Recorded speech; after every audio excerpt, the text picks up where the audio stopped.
Mutual presents The Mysterious Traveler.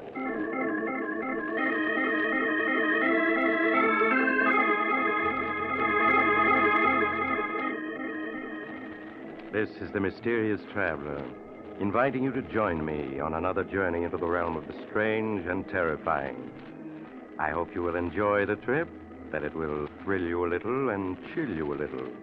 So settle back, get a good grip on your nerves, and be comfortable, if you can, as you hear the story I call The Man Who Died Twice.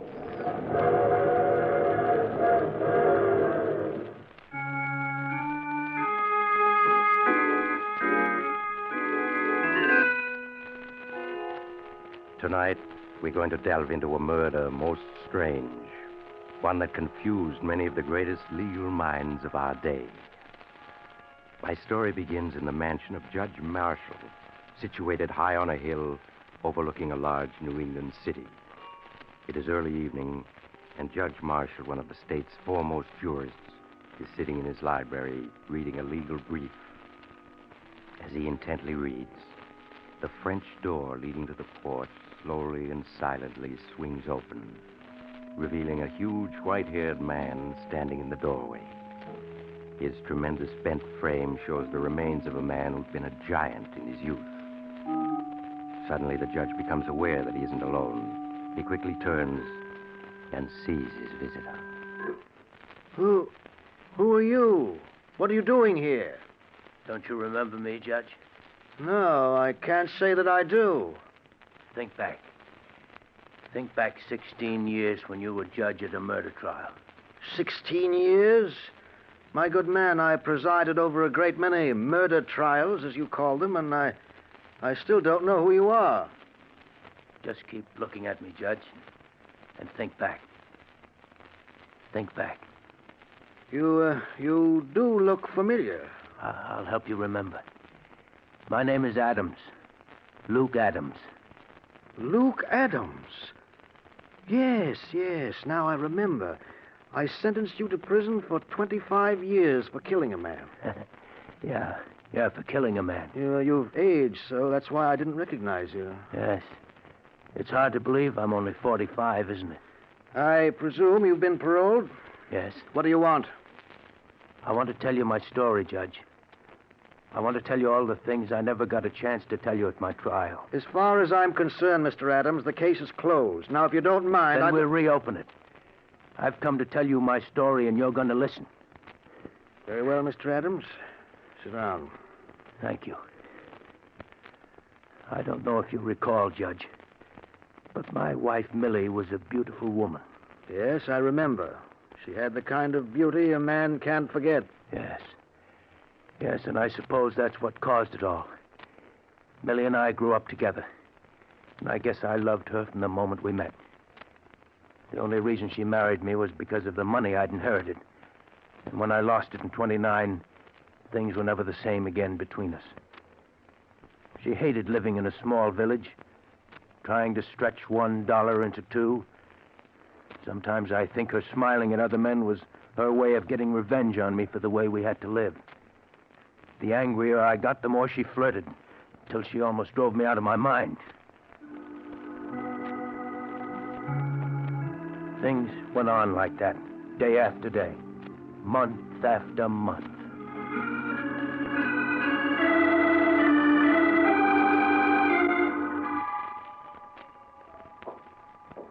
Here comes Luke. Hello, Luke. Getting home from work a bit early today, huh? Yeah. Your missus and I were just talking about how hot it is. Yeah. You must have found it fierce, breaking stone in the quarry in this heat. Uh-huh. Well, I've got to be going. See you again. What was he hanging around for? He just happened to be going past. Stopped to say hello. Is there anything wrong in that? It's funny. Every time I see you talking to someone, it's always a man. How come I never see you talking to women? Because all the women in this village are a bunch of cats. They hate me because I'm beautiful and they're not. All right. But I'm warning you, I don't want to see Chuck, Riker, or any other men hanging around here. If I do, there's going to be trouble.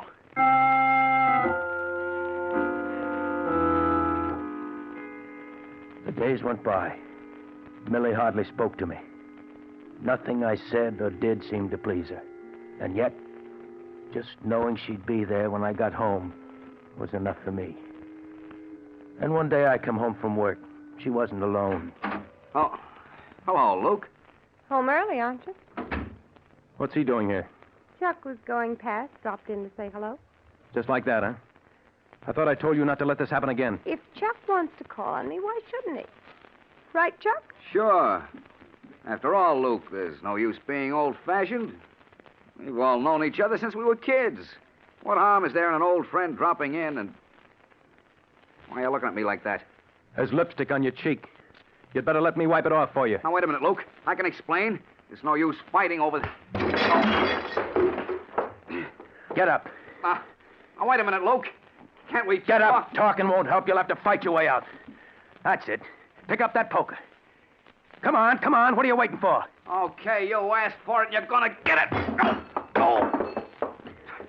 No, Luke, no. This'll learn you. No. Not to hang around other men's wives. No. Before I'm through with you, no woman will want to look at you. Luke, stop it. He's out on his feet. Stop it. How does he look to you now, Millie? I'll throw him out, then you and I will settle a few things. Come on, you. Out you go. Here's a push to start you on your way. There.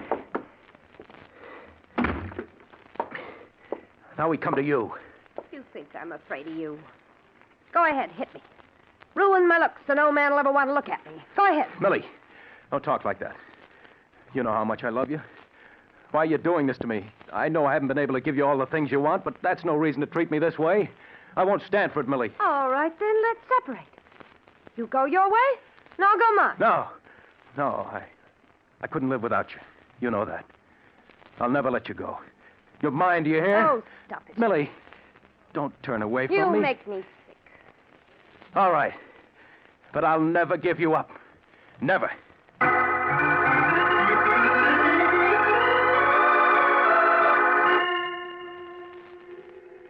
Millie just stood there looking at me, contempt in her eyes. I knew we were through, and yet I couldn't give her up. I clung to the small hope that something would happen that would change her, make her feel toward me as I felt about her. Long, lonely weeks went by. I knew that Millie and I had been the scandal of the village ever since the day I'd beaten Chuck Riker. At the quarry, the men whispered to each other when they thought I wasn't looking. I could only give vent to my rage by smashing rocks into 1,000 small pieces.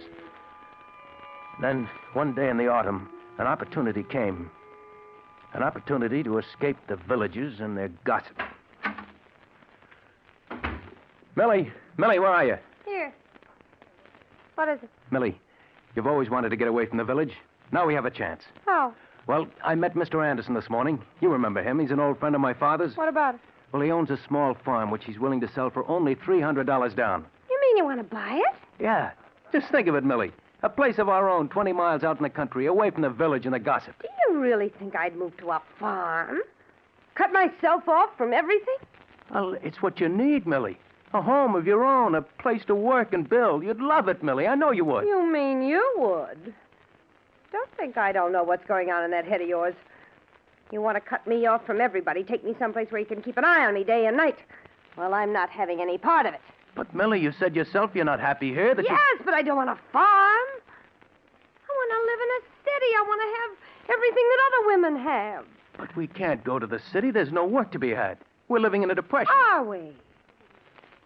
Well, if you can't give me what I want, there are plenty of other men who can. They'd better not try. I'm warning you, Millie, I'll kill any man who tries to take you away from me.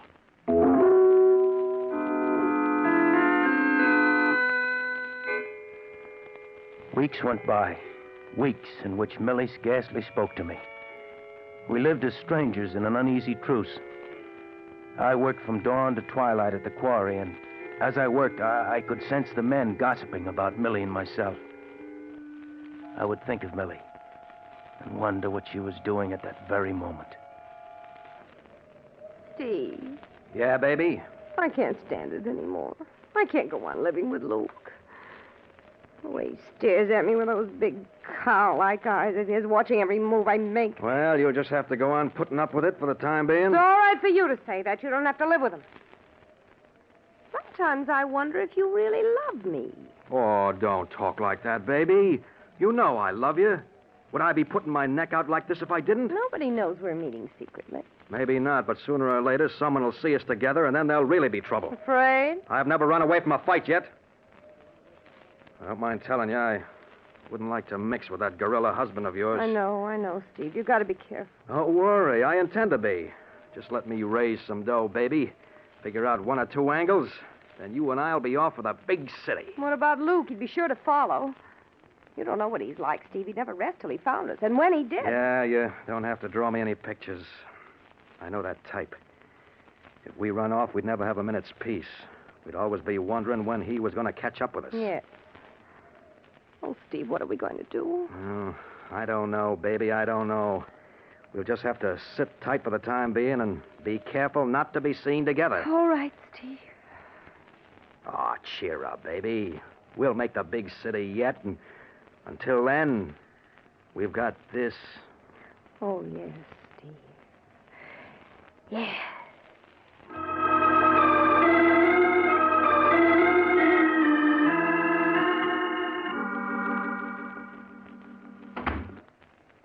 Luke? That you? Yeah, Millie. You want me? Yes. I've moved all your things up to the attic. I want you to sleep there from now on. Why? Because you keep me awake half the night with your tossing and turning, and you talk in your sleep. I talk in my sleep. What do I say? You keep yelling my names if I was murdering you or something. Oh, Millie. You'll be all right in the attic. Yes, Millie. Millie, can I talk to you for a minute? What is it? I saw Mr. Anderson again today. Millie, he says he's willing to let us live free for a year on his farm so we can see how we like it. And if we do, we can buy it. I told you before I'm not going to live on any farm. But, Millie, why can't we just try it? It won't cost us anything. If we don't like it, we can give it up. No, I tell you, I won't let myself be trapped like that. You're perfectly willing to take a chance on farming, but you won't consider going to the city. But there are 15 million men out of work. What chance would I have of getting a job in the city? If you had an ounce of courage, you'd try. You don't hear men like Steve Hopkins whining about the Depression and trying to make excuses for staying in this miserable hole. Steve Hopkins, huh? So that's it. You've been seeing Steve Hopkins? No, I haven't been seeing. You're wrong, Luke. You're lying. It's written all over your face. You're afraid, aren't you? You're afraid of what I'm going to do to Steve Hopkins. Now, Luke, listen to me. I tell you, there's nothing between Steve and myself. When I'm finished with him, you'll never want to look at him again. Where are you going? To the village tavern. He's always there on Saturday nights. Luke, come back! Luke, come back!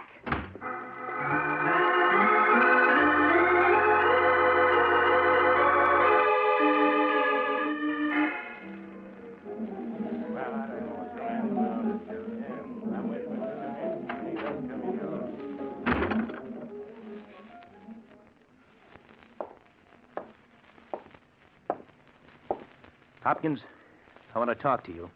Well, go ahead, Luke. No one's stopping you. You've been making a play for my wife, and I don't like it. You're either drunk or looking for a fight. I haven't spoken to your wife in a year. You're lying.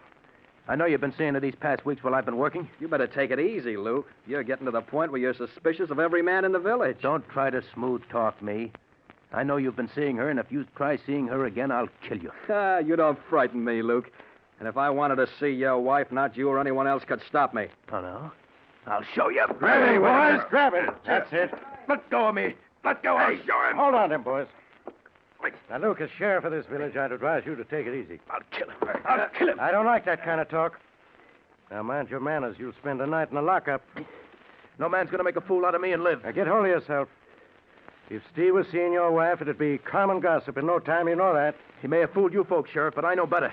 You can protect him here, but just wait until I catch him alone. Just wait.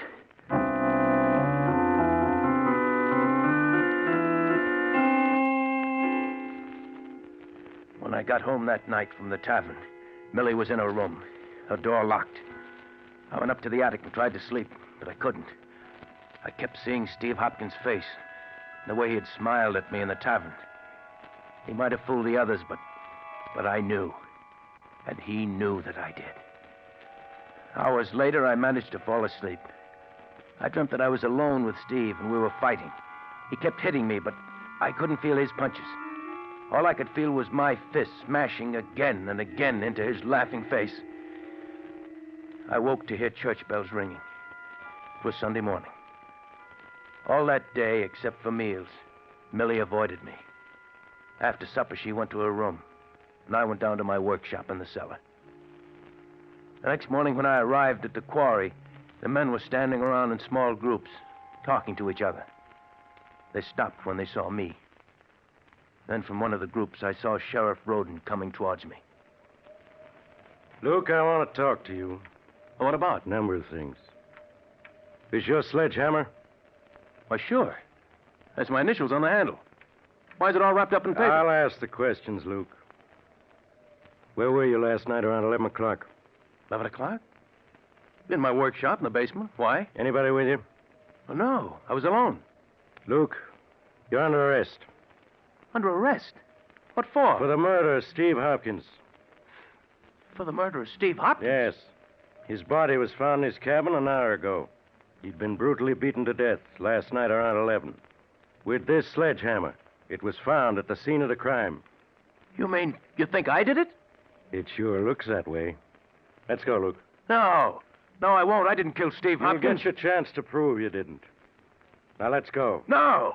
I didn't do it. I tell you, I'm innocent. Grab him, man. Let go of me. That's it. Come on. Hold him while I get these cuffs on him. I didn't do it. I tell you, I didn't do it.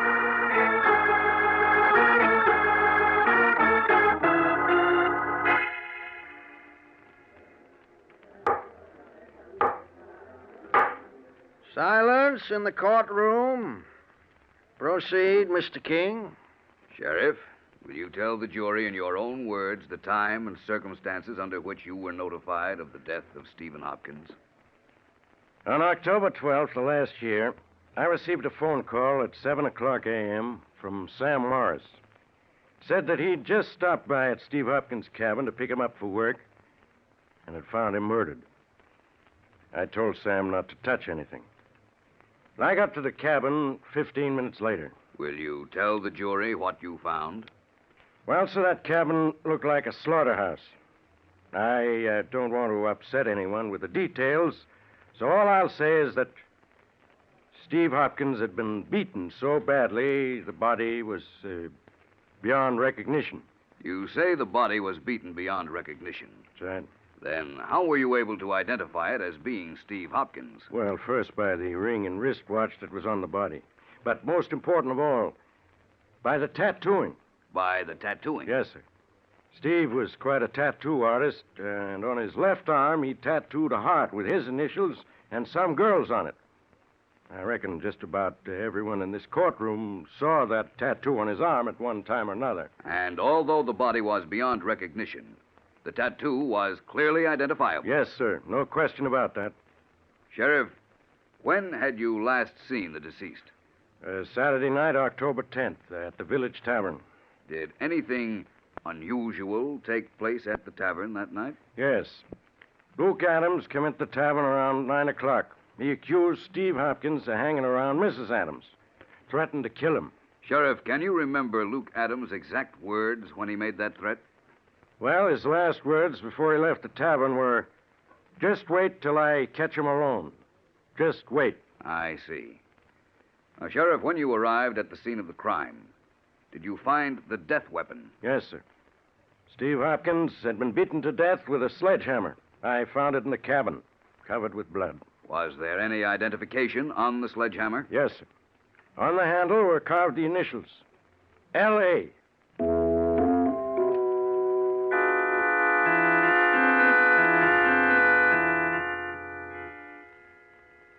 Now, Mrs. Adams, you say there was no justification whatsoever for your husband's suspicions. No, none at all. In other words, he was mistaken when he accused Steve Hopkins of forcing his attentions on you. Yes, he was. I see.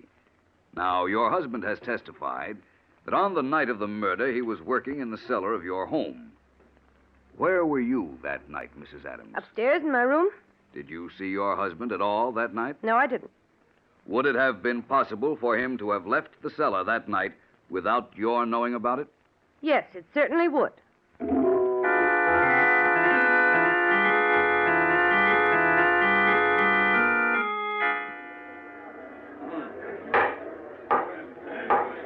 Silence in the courtroom.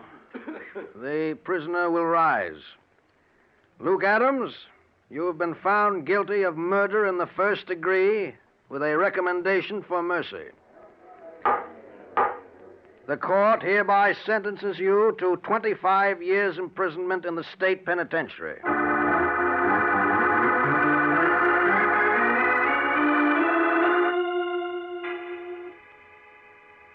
25 years imprisonment. Yes, Judge, that was your sentence. The towering iron gates of the penitentiary closed behind me. And I no longer had a name, only a number. A year after I was in prison, I was informed that Millie had divorced me and disappeared. With that, my last tie with the outside world was gone. Years passed. World-shaking events took place and scarce reached the prison workshop, where I spent long days repairing shoes. Then one day I was notified by the warden that I'd been paroled. I was free. The gates of the penitentiary opened, and once again I joined the living. I came to the city, a stranger, and found employment in a shoe repair store.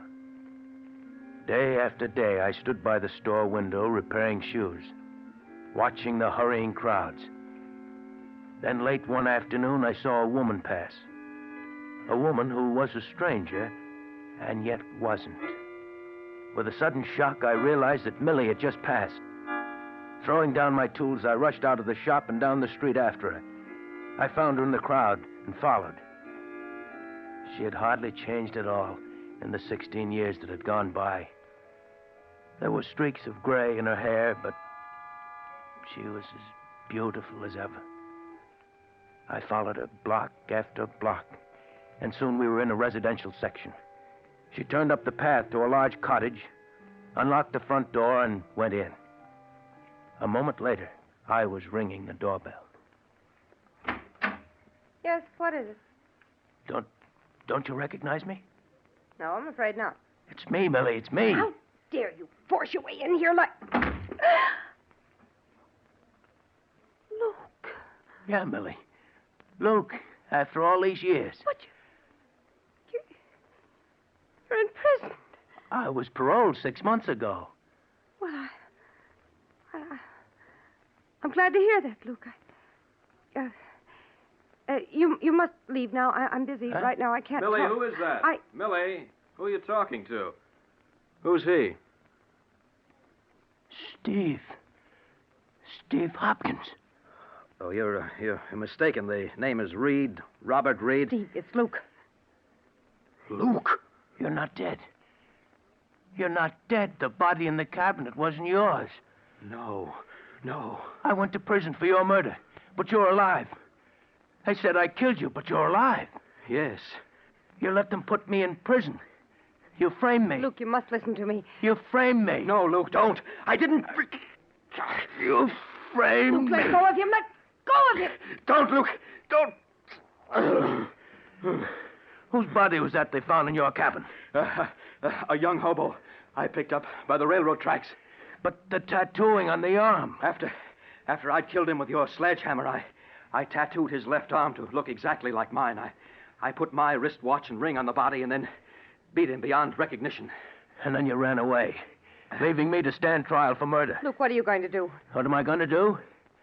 You remember Judge Marshall, don't you, Millie? Yes, I remember him. Well, I read in the papers a few weeks ago that the judge lives here in a fine mansion overlooking the city. What are you getting at? Steve and I are going to visit Judge Marshall. No, Luke, no. You know what that would mean. Luke, we have some money. If you'll just forget what's happened, we'll give you money, plenty of it. Yes, we'll give you $10,000. 20,000. I'm not interested in money. Come on, Steve. Luke, you can't do this to me. You can't. Luke, you once loved me for my sake. Come Don't. along, Steve. No, I won't go. If they find out about that hobo, they'll hang me. I wouldn't have a chance. You'll come, Steve, one way or another, understand? Yes.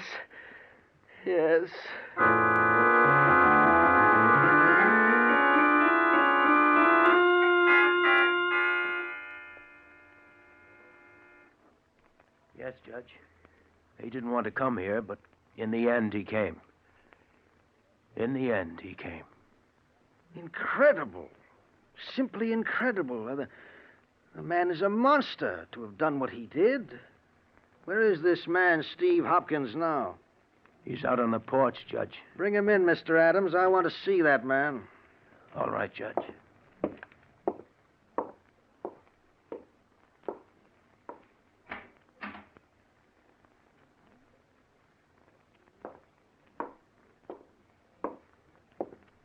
Why are you carrying him? He can't walk. Can't walk. What's wrong with him? He's dead. Here, Judge. Dead? Yes, Judge. But I understood he was alive. He was. Up until a half hour ago. You mean you... Yeah, Judge. I put my hands around his throat and squeezed. Squeezed until he was dead. Huh. I killed him. And there's nothing you can do to me, Judge. Nothing. Remember, you sent me to prison for killing Steve Hopkins? For 16 years, I rotted in prison. I've paid my debt to society for Steve Hopkins' death. I've paid it. There's nothing you can do to me now. Nothing.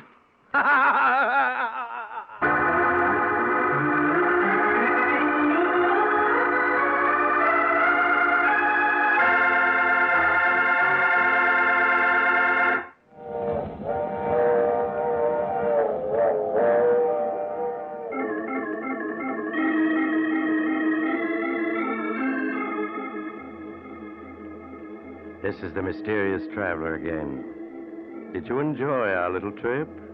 What happened to Luke Adams? Well, his case became one of the most celebrated controversies of the day. Some legal minds claimed he couldn't be sent to prison again. He'd already been punished. Other legal experts insisted he should be tried again. But in the midst of this raging controversy, poor Luke Adams died, and his case was never decided. What do you think? Should Luke Adams have been tried for murder again? Or having already served 16 years for Steve Hopkins' murder, should he have gone free? I should like to know what your verdict is. Send your letters to the Mysterious Traveler, care of Mutual Broadcasting System, New York 18, New York.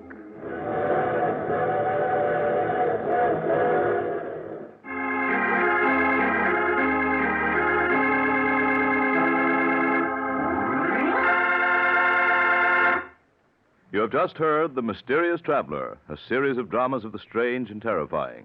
All characters in today's story were fictitious, and any resemblance to the names of actual persons was purely coincidental. In today's cast were Maurice Tarplin, Art Carney, Elspeth Eric, Frank Behrens, and Jackson Beck. Original music was played by Paul Taubman. The Mysterious Traveler is written, produced, and directed by Bob Arthur and David Kogan.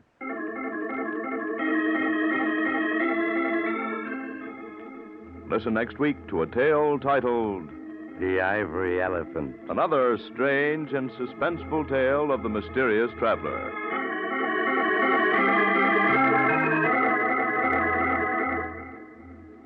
This program has come to you from our New York studios. Another program of tense and dramatic action will follow in just a minute. Stay tuned to this station for Official Detective. Carl Caruso speaking. This is the Mutual Broadcasting System.